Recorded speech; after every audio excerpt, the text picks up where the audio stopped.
स्वागत आहे तुमचं माझ्या मिनी ब्लॉगमध्ये। तर एका ताईचं असं म्हणणं आहे की ताई तुम्ही काही दिवसापूर्वी घटस्फोट घेणार होत्या, नंतर तुम्ही दोघं एकत्र आले मुलांसाठी आणि तुम्ही व्यवसाय लावला होता आणि असं काय झालं की तुम्ही 2 मुलांना घेऊन पुण्यामध्ये आले। तर चला सुरू करूया आजच्या ब्लॉगला। सगळ्यात अगोदर क्लिनिंग आटोपली, म्हणजे भांडी वगैरे घासून घेतली, गॅस ओटा क्लीन केला आणि आता इथं मी लादी पुसत आहे। लादी पुसल्यानंतर आता मी हॉलमध्ये आलेली आहे।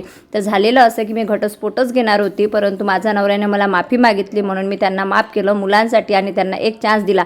एक नाही भरपूर चान्स दिले, परंतु कुत्र्याचं शेपूट कधीही सरळ होत नसते, फक्त ते आपल्याला वाटते तो सरळ झाला। त्याच्यानंतर मी त्यांना व्यवसाय लावून दिला, परंतु व्यवसाय लावून दिल्यानंतरही त्यांनी फक्त ड्रिंक करणे आणि नॉनव्हेज वगैरे खाणे, 1 रुपयाही घरी देणे नाही।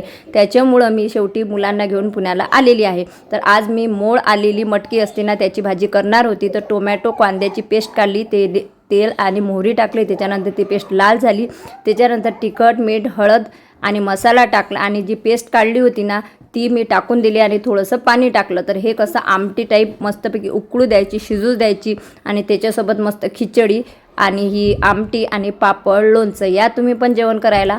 आणि नंतर सर्व काम झाले आणि थोडासा मी आराम पण करत असते। ब्लॉग आवडल्यास लाईक करा, भेटूया नेक्स्ट व्हिडिओ।